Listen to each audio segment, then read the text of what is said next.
Morning, everyone. We are, even though there's still, basketball playoffs and all sorts of other sporting activities going on, we are in the heart of baseball season.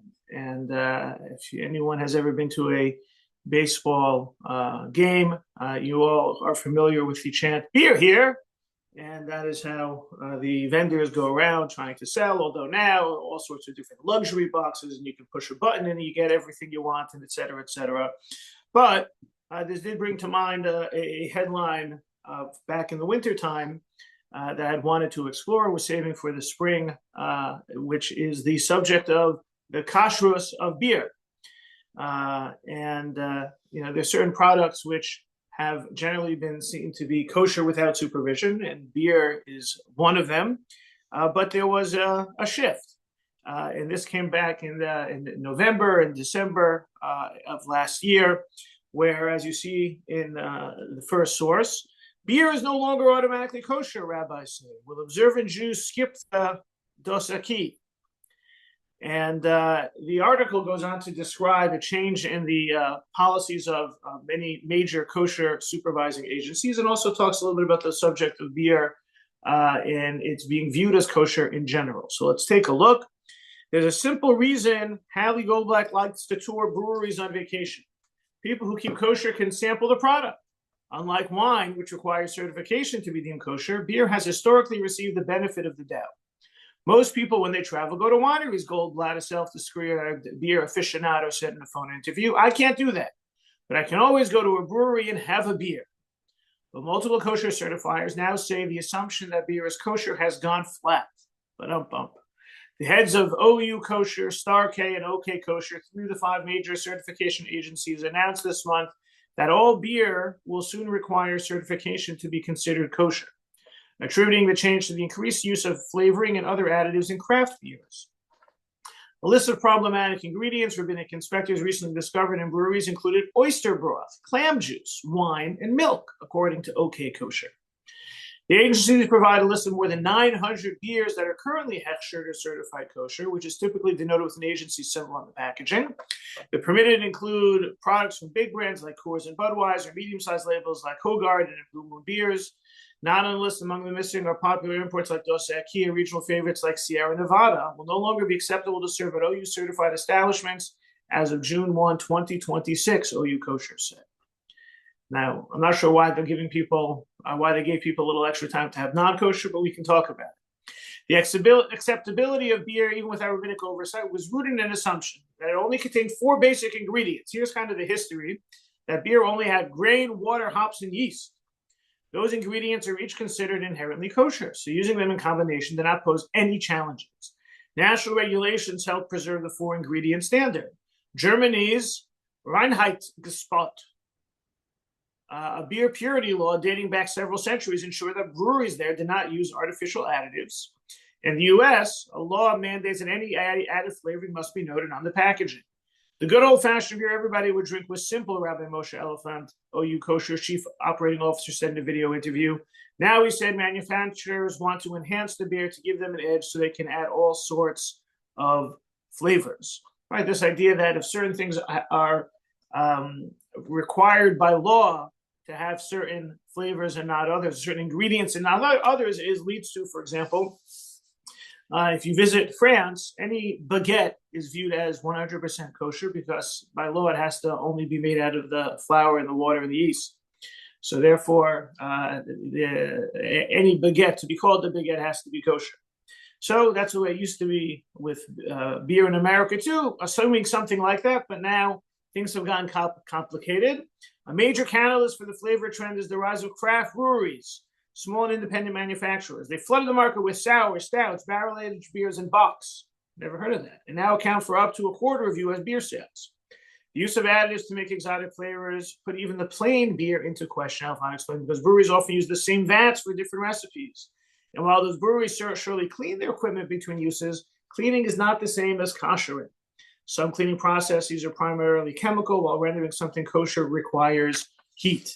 So, this is the story, and that's the OU policy, and they're sticking to it. Now, before we stop for a couple, questions, comments, reactions, there is source number 2, the announcement by the CRC Kashrus organization, Central Rabbinical Congress, more primarily composed of Hasidic mashgichim, and it's very active in that Hasidic community. You may sometimes see an OU and a CRC Kashrus labeled together, but they announced, right, big notice, in light of recent concerns regarding certain beers that present certain kashrus issues of trephos. You love how it's certain, not very vague. We wish to clarify that the following unflavored beers have no kashrus concerns. And this is a partial list of popular beers confirmed to be free of any kashrus concerns. Once we've verified information about others, we'll publish a full updated list. And then it continues, beers with added flavor should only be consumed if they carry reliable kosher supervision. And then there's also the beers with Haimisha Hashgachas, right? From the, and it has listed that as well. So it seems that the CRC is sticking, at least, for now, with the idea that if it is unflavored beer, it is still fine. So that is the beer here. Is it going to be kosher? Is it not going to be kosher? You have a shift in how it's being understood, and which will definitely change. For example, smachot and events that have often taken place without really much concern as to what kind of unflavored beers are served. Now, all of a sudden, if it's not certified, the caterer will not be able to stock it.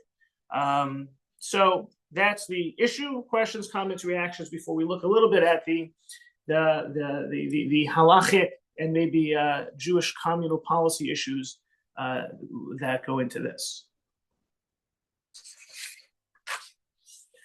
If you don't drink beer, we'll still try to make this interesting for you.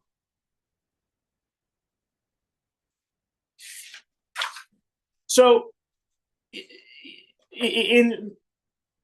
there are a couple of halachic issues that are here, and it was referenced at the end of source number 1 of the article. The idea in terms of what they call some of the koshering issues. Especially Rabbi Elephant talked about using the same vats. So when it comes to ingredients have to be kosher. If the ingredients are kosher, something is kosher. I would imagine there are people here who are familiar with once upon a time you read the labels and you saw glycerin in the ingredient. You knew you couldn't have it. If you didn't, mazel tov, it could be kosher. It was all about ingredients. And over time, things became more complicated. It's not mentioned specifically with regards to beer, but it's something else that the kosher supervising agencies talk about, which is the fact that labeling can still have minute amounts of ingredients that are not listed. And this gets into the whole issue with regards to, now what about the information on packaging about allergies, right? If for allergy information, that might even be more strict than kosher. But sometimes, it's always that, if something contains no dairy, then it could still be considered dairy from a kosher perspective. And that's usually about the machinery, which kosher may have different thresholds than even allergies. But you have, sometimes now the more complex ingredient issue, and then you also have the machinery issue. What some will tell you in the kosher industry is that there was a time when products were manufactured in more dedicated machinery, but in this age of consolidation, and especially it's mentioned here with regards to beer, you're using the same bottling companies, same machinery that's used, just has for different companies, and so therefore you're having the same machinery used, and maybe it's not being kosher. Now, with regards to ingredients, if an ingredient has not problematic. If it's a kosher ingredient, it doesn't mean kosher certified, just means not problematic. If the ingredients are fine, it's fine. If the machinery is fine, it's fine. What makes machinery not fine? This idea, what are we concerned about? Is it so terrible if clam juice is used in a beer that's then washed out? And so, and we'll study that halachic topic in just a minute. But one of the things to keep in mind is that this idea towards being more discerning, in more observant of the details that go into the koshering, the kosher supervision process, has been going on for essentially the last 120 years or so. Source number 3, which was an article in the Associated Press that covered this burning story back in November, talked a little bit about how the kosher supervision evolved. Source number 3, in truth, little about the kosher label is as black and white as it once was. Today, over 1.3 million products produced in some 15,000 factories across 105 countries bear the OU symbol, according to the group's website. Another 300 certifying agencies operate in the U.S., though it's estimated that 80% of the kosher market's goods are certified by the top 5 organizations. It kind of like brings to mind the 5 families of organized crime, maybe. That wasn't always the case. For most of Jewish history, keeping a kosher home was the domain of the Jewish homemaker. Vegetables were grown close to home, meat, dairy, and baked goods were all the products of community suppliers who relied on community trust. Urbanization, globalization, and the industrialization of the food and beverage industry have changed the way humanity eats, and with it, what keeping kosher looks like. The OU got into kosher certification in the 1920s after the New York Jews experiment with appointing a chief rabbi who would be responsible for kosher certification. Right, they're talking about Rabbi Jacob Joseph, Rabbi Yaakov Yosef, right, the person for whom the RJJ school was named for. The city's first and only chief rabbi saw mass riots against kosher butchers. Rabbis competed for commissions, and so there was a lot of infighting among rabbis, said Rabbi Zev Elif, the president of Greats College and a scholar of American Jewish history. This was truly why Rabbi Jacob Joseph was not a successful so-called chief rabbi in New York. It's my belief that it was the other rabbis who did him in, since one of his platforms was to standardize kashrut. Right, he was brought in, and it's kind of complicated. Just a word about the history and the initiative of the chief rabbi of New York. Right, really, it was the for the first basically 100 years of American Jewish history, there was not much traditional rabbinic leadership of the Jewish community in America. Right? Everyone's familiar with the fact that there were Jews who came to New Amsterdam in 1654, and you had to share with Israel as their synagogue, and there was there were services. There was a Jewish community, and especially now, as we get to prepare to celebrate America's 250th anniversary, of discussions about some of these early American Jews, Revolutionary War Jews. I've spoken about some. There was Greats College is named for the Greats family. Rebecca Greats started the first Hebrew school in the middle of the early 19th century, but it was more traditional Jews carrying forward the traditions they knew, led often by learned laymen. You kind of wonder, like, who was doing the shechita, who were building the few mikvaos that existed. These were, it was very, in some ways, it was very much like the Young Israel. The Young Israel movement at the turn of the 20th century was founded so lay people could get involved. Back then, there were only lay people. They had some visiting rabbis. They had some more learned religious functionaries, chazanim of congregations. The first rabbi to take up residence in America was Rabbi Abraham Rice, who was from Hungary, Czechoslovakia, that area of the world. Not sure which country it would be called today, but he had studied in the yeshivas in Central Europe, came to America, set up shop in Baltimore. Within a very short period of time, the congregation was heading towards reform, and he was heading towards having his own minyan in his house. He tried, and he was joined in his crusade by a learned Orthodox layman named Isaac Leeser, who published what was called the Occident, which was a Jewish newspaper that was trying to hold the line against some of the liberalizations and reforms being made. This is 1840s, 1850s. You don't really get a reformed movement till the 1870s, Hebrew Union College and the like. But for the most part, there was not a demand for traditional, what we would call Orthodox rabbinic leadership in religious life. People went to their traditional synagogues, and they were as observant as they wanted to be. They weren't necessarily Shomer Shabbat, Shomer Kashrut fully as we know it, it was less ideological. Starting as you get to the beginning of a reform movement, formally in the 1870s and 1880s. You begin to have this ideological struggle. The traditionalist American Jews had a few rabbis who had, after Rabbi Rice, a few others had come and were setting up shop. And real change was the mass immigration of Eastern European Jews that started in 1880. And with that came more, we're familiar with as Orthodox Jews coming. And for them, the American Reformed version of Judaism was completely foreign, even if they weren't so observant.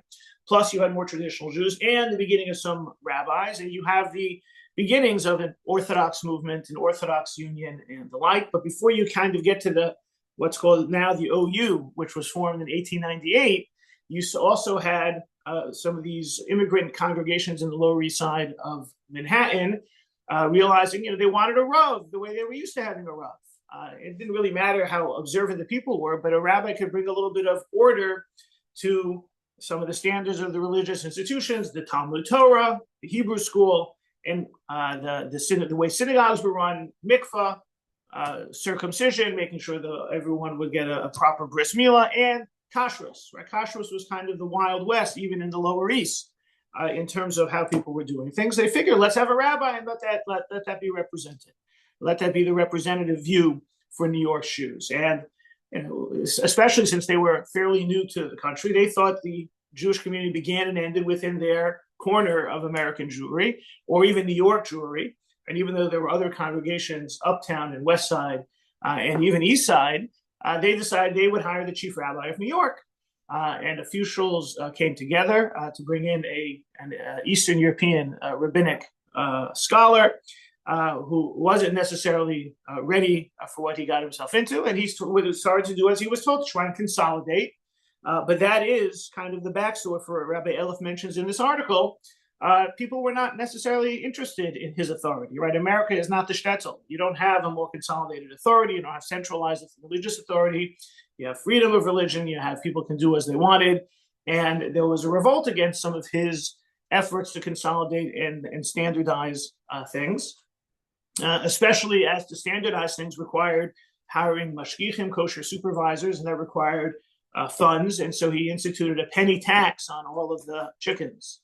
And a penny tax was a lot of money back then, and there was a revolt. And so people would not hire the supervisor and charge a penny less. And, you could imagine things got a little bit chaotic. It did not work out. It was a very short-lived experiment. Rabbi Joseph had a stroke and was ill for the last several years of his life. When he passed away, there was a very large funeral. 100,000 Jews reportedly attended. It also turned into an opportunity for anti-Semites to, throw things and attack Jews during the chaotic funeral. It's a chaotic chapter, to say the least. At this time, other rabbis began to set up shop. One of them was known as the Chief Rabbi of America. And when one asked him, "Who made you the Chief Rabbi of America?" He answered, "The sign maker."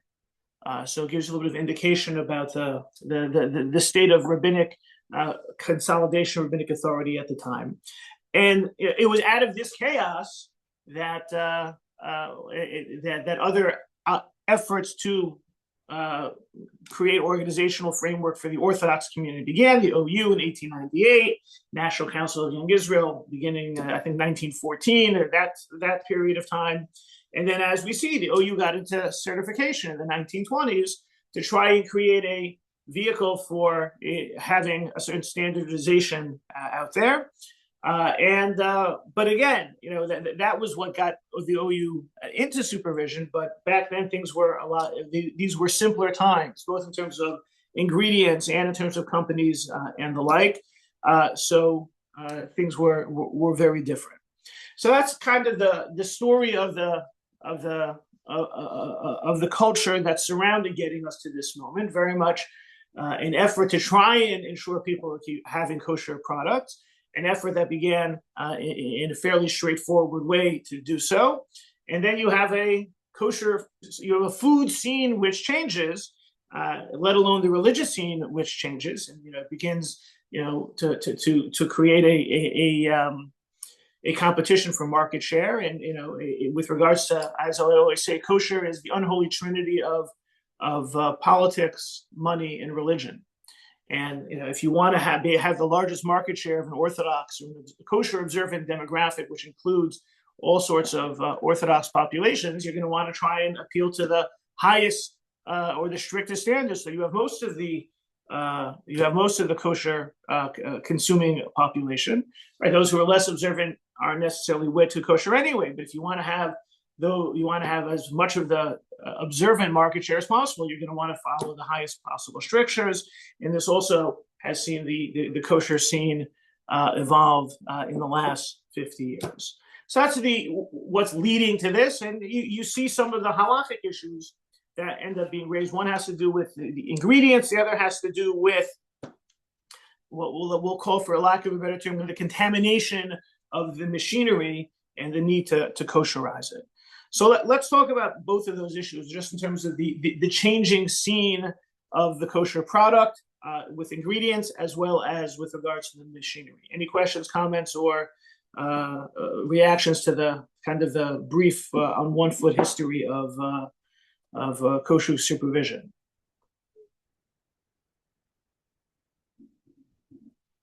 I know you're all awed into silence. So one of a parallel issue, or an issue that has certain similarities to kind of a product which is kosher but could sometimes have something that's not kosher, and how will that be received by the kosher market, is blended whiskey. The kosher wine and liquor world today is definitely not right. This is not your grandfather's Manischewitz with one type of wine, and it's being sweet and everything like that. There's all types of wines, and there are non-kosher wineries that have kosher runs. It's become much more complicated, and wine is a much more detailed and complicated kosher issue than beer. Right? Beer, 4 ingredients, none of them have any types of difficulties. Wine, by its very nature, non-Jewish wine is viewed as completely prohibited from the get-go if a non-Jew touches it. So how do you end up, with kosher wine is maybe another topic to discuss.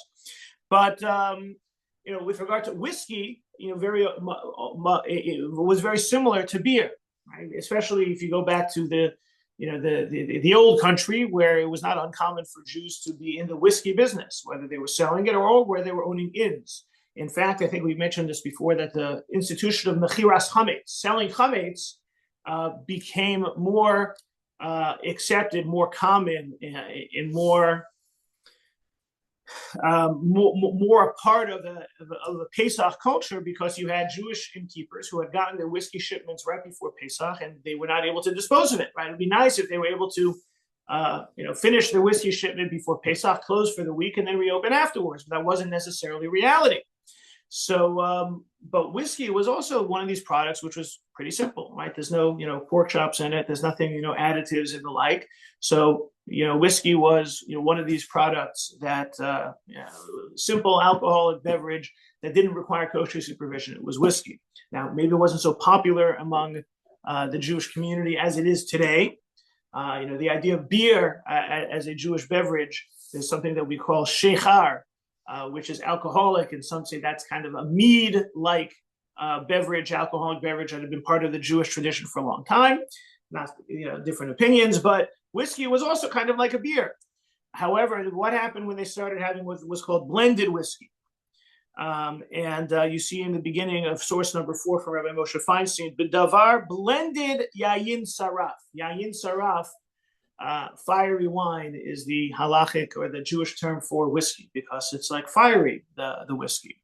So what was blended whiskey? So they would take different whiskeys, and some of them had been mixed with wine.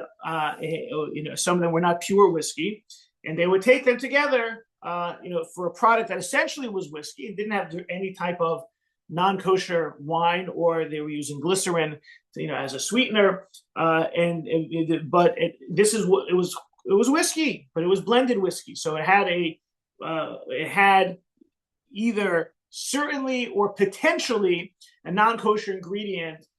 In this case, a non-kosher wine, possibly wine-based ingredient that was mixed in. Now, the Jew wasn't doing any mixing; it was done in the manufacturing process.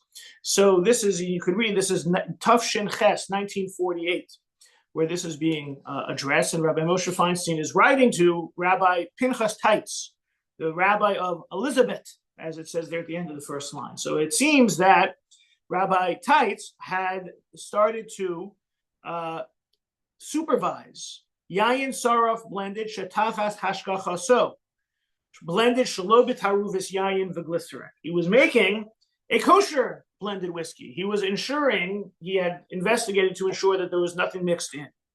And Rabbi Feinstein says, Ani Omer Yasher Koach, nice job. So that those who are careful about kosher have some rabbinic guidance on the subject. And then he says, Ani, Afshani Matir, I allow blended whiskey. Nevertheless, nizhar ani be'atzmi milishtos blended rak bechavur shelo kamersek yura hayusi shosem mashu levarcha mesunu kenohuk. I don't drink blended whiskey myself because even though I say it's kosher, he takes an extra chumrah unless I'm with other people who are raising a glass and making a l'chaim. Because he says L'dina, second line from the bottom, third word in, Hayayin sarf blended asher yesh Hashem amarvim b'chelak echem me'arboim yayin mutar b'shtia.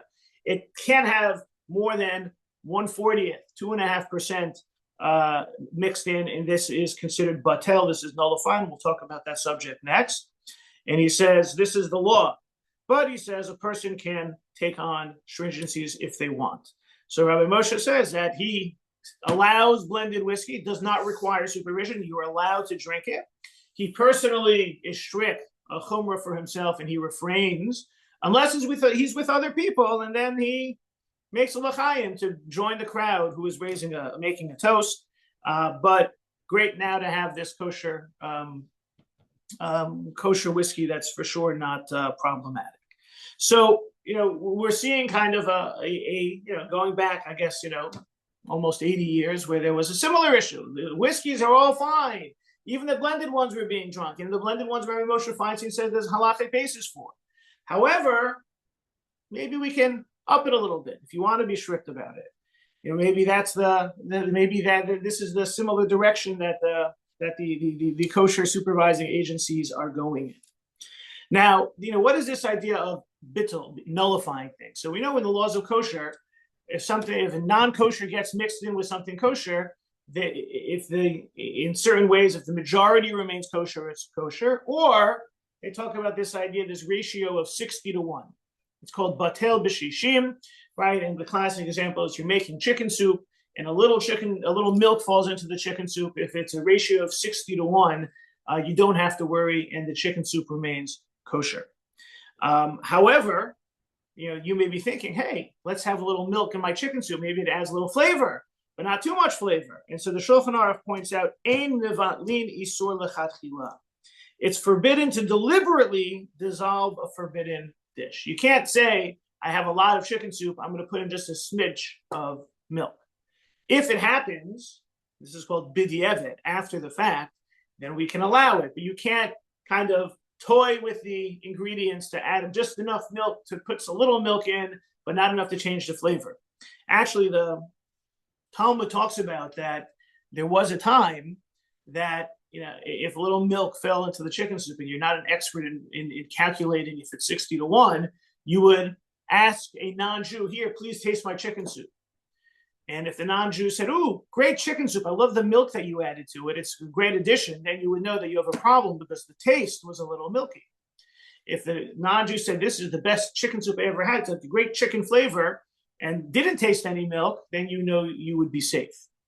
And we're going to come back to this because we see that that taste may be part of the determination whether something has a problematic ingredient in it.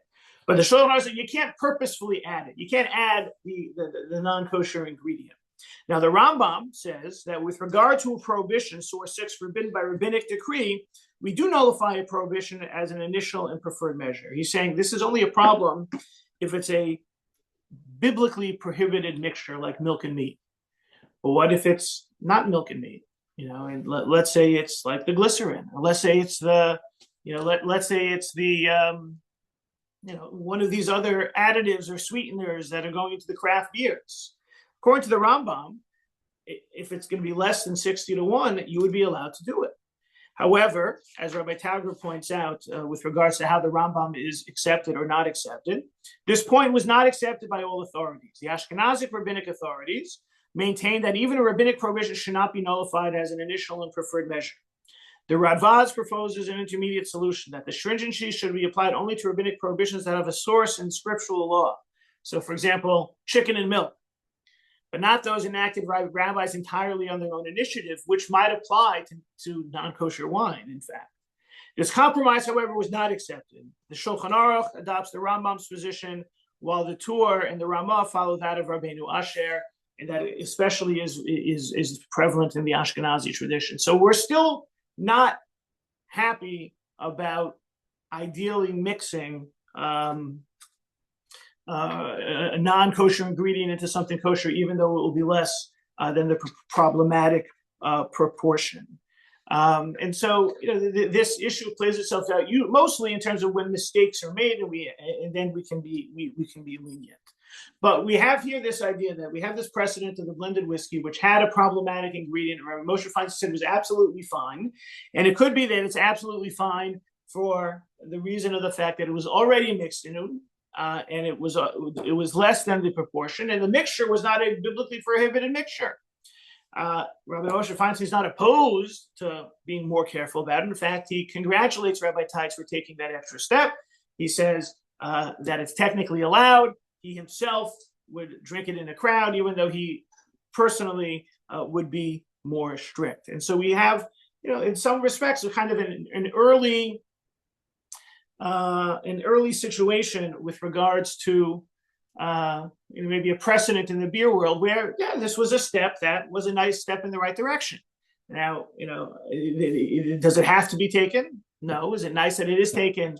Rabbi Teitz did it and the OU is doing it, so maybe yes. But we see that it could be coming from this concern that the mixture, any type of mixture, even if it is a rabbinic mixture, and even if the proportionality is not there, is still to be avoided. And one of the other issues, this also comes up with regard to sherry cask scotch for those who are consumers or connoisseurs. But we see that this does have a precedent. Now, let's talk a little bit now with regards to some of this contamination and whether contamination of the machinery is problematic. So what about when something obviously kosher isn't, right? This is, very much this type of situation. Beer is kosher, but why is it not kosher? Or bread, or the question that was asked in the OU's Jewish Action magazine, what if the brand of ice cream is kosher, but the shop itself is not kosher certified? Right? The ice cream is kosher, the store is not under supervision. If a non-certified establishment sells kosher certified ice cream, one may only purchase it if the original carton bears a visible hechsher and the scoop used is clean and has not been used for non-kosher products. This precaution is necessary to avoid cross-contamination. Right? This is not about the mixture. This is about cross-contamination, which gets us into the realm of the machinery issue. And remember, the OU is taking a more stricter approach. The CRC, Central Rabbinical Congress of Kashrus, is not. Maybe that's the issue. The OU is more concerned about cross-contamination. They're certainly worried about eating ice cream in a non-supervised ice cream store. If the scoop is not properly cleaned, how much more so might that be the case in the machinery of that's used to manufacture beer? So Rabbi Moshe Sternbuch was asked, with regards to some of the cross-contamination, but can also relate to the ingredient mixture. What happens if you see in that first line, you give lekimai libedika v'toen she'en bo davar ha'asur. Let's say you give it to a chemist and he does a chemical analysis to see what the ingredient makeup is, right? They put it through a machine and they analyze it. So he says that, this could be, really it boils down to the question of, it's similar to giving it to the non-Jew to taste the chicken soup that had a drop of milk in it. And the main criteria in that situation is that the person tasting it can't have a reason to decide one way or the other. Like he can't want to please you and say, oh, there's no milk in here because he knows you want it to be kosher. They call this in the halakhic language Mesiach lefi tumo. He's an innocent here. He has no vested interest in one way or the other. And so Rabbi Sternbuch talks about here that it could be that here this is something that's being done, a chemical analysis which can be checked and rechecked and can be determined whether it's honest or not. The guy's going to do a good job. So he says he says that that it really depends on whether or not the person is independent and is trustworthy. But this could be a situation, if we wanted to help us, get to the bottom of what the ingredients are. With beer, it's less an issue. It's not the ingredient because we're talking now about the contamination of the machinery. But for the sherry cask aged Scotch, they've done a chemical analysis of how much of the sherry might be still going into the Scotch. But so it seems that Rabbi Sternbuch is saying that we can analyze, is this a problem? And maybe it's a problem. It's not a problem with the ingredient or even the cross contamination. So that's why the CRC of Williamsburg has said, right, source number 10, while the CRC affirms that many mainstream beers remain perfectly acceptable without certification, the OU is moving to a stricter model that treats beer with far greater scrutiny than in past decades. The two agencies operating from different assessments of the industry landscape have reached diverging conclusions on how to best safeguard the kosher standards of the tzibor. Right, the OU and those like them are more concerned about the ingredients and more concerned about the cross-contamination of the machinery, and the CRC is saying, wait a second, it's the ingredients, level of the ingredients that's in here is not a problem. We're not, and again, this is not being done for Jews. It's not that the Jews are, crafting their beer on machinery specifically because the small brew, the microbreweries made their beer with a little clam juice in it. So we want to now make Miller Lite in the same machinery. This is not. There's no intent to try and utilize any of the halachic problems here. This is just the reality, and so we're not violating. We're not deliberately dissolving anything. We're not deliberately relying on leniencies. This is just the reality, and in many ways, following a similar mindset as Rabbi Feinstein with regard to the blended whiskey. And then the OU is taking things a little bit further, right? And again, the article in the Yeshiva World News and Source 10 mentions is how to best safeguard the kosher standards of the tzibor, of the community. And it's with regards to that I think that Rabbi Moshe Tarragon made an interesting observation about kashrus in the modern world. And that we know when it comes to kosher, there are rules, right? The rules of meat and slaughtering and how to prepare it. And there's rules of not mixing meat and milk. And there's rules of ensuring that you maintain meat and dairy separation, that you don't have any cross-contamination, and that if you have something that's problem with a utensil, it has to get kosher. We know that there are the technical legalities of kosher, but he says that things have changed. Source number 11. Over the past 2 centuries, kosher experience has undergone radical transformations. Mass production of food has relocated kashrut supervision from the kitchen to large food producing factories. Shechita inspections no longer take place in neighborhood butchers, but in large meat processing plants. Once personal kashrut supervision has now become institutionalized and industrialized. Similar changes have altered the kashrut experience of our homes. Modern kitchens are spacious, offering us the luxury of separate areas for meat and milk. Separate sinks, ovens, and sets of kitchen utensils have all made meat and dairy separation almost effortless. Whereas in past generations, kosher adherence was a bold sacrifice which defined Jewish identity, keeping kosher in the modern world is more seamless and therefore less identity shaping. For most modern Jews, the drama of kosher adherence has subsided as keeping kosher has become second nature. Keeping kosher is nothing more than checking kashrut certification and glancing at your watch as 6 hours countdown permitting the resumption of eating dairy. We don't have the same questions. Very often people say, well, can I cook meat and dairy in the same oven? Because if you look at the sources, they would seem to say, how can you cook meat and dairy in the same oven? And obviously you can't cook meat and dairy uncovered in the same oven at the same time. But the ovens that the Talmud and codes we're talking about a couple hundred years ago were not like our ovens today.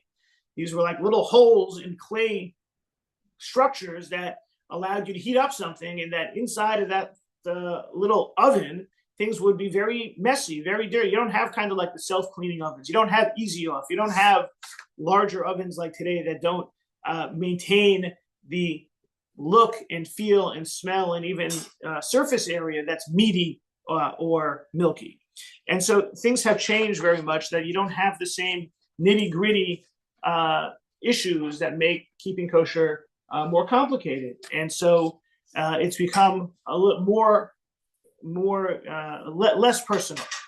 Whereas the personal kosher experience has less much of this drama, collectivist kosher experience has become more intriguing. Right now, he's talking about the kosher, the kosher world.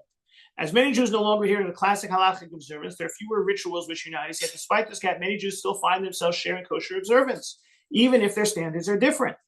In Israel, national kosher plays a different role. We struggle to infuse the public sector with Jewish religious spirit while not coercing secular traditional Israelis who do not agree to all halachic guidelines. National kashrut is so important that Orthodox Jews are willing to relax certain stringencies of kashrut, which we otherwise adopt in our own kitchens. At a national level, the compromises are well worth it to unify our country through this basic Jewish identifier. Rabbi Tarragon, of course, writing in Israel, but we can see that here we have the national kashrut decision being made is to be more strict, so that we're going to keep a higher standard, a higher threshold of kosher with regards to how we're going to supervise, and then kind of leave it to the consumer whether they're going to come along or not. That's kind of the OU and its fellow agencies. Or you have, at least for now, the CRC approach, which is saying, if it's kosher, it's kosher. You want to be stricter, you can be stricter, but let's, and you certainly can be. There are like the OU is saying, there's 900. I think of late the numbers are there are over 1,000 kosher certified beers. So if you have over 1,000 kosher certified beers, who needs to take one that's not certified?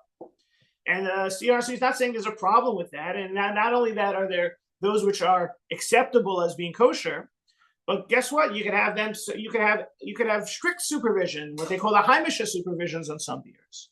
So we've now entered the realm that keeping kosher, the decisions that we need to make and steps that we need to take to keep kosher personally are much more accessible, and it's a lot of the drama has moved to the realm of the national or the collectivist conscious experience, where different positions are being taken. Like we said, there may be a precedent with this, with the blended whiskey situation of Rabbi Moshe Feinstein and Rabbi Teitz in the 40s, and how that plays out with sherry cask today. But essentially, we have it pretty easy when it comes to keeping kosher inside. The choices we have to make in terms of are we going to the collectivist kashrus, is that going to be more strict, more straightforward, and the like. And at the end of the day, when you go to the ballpark, you certainly have plenty of beer to choose from.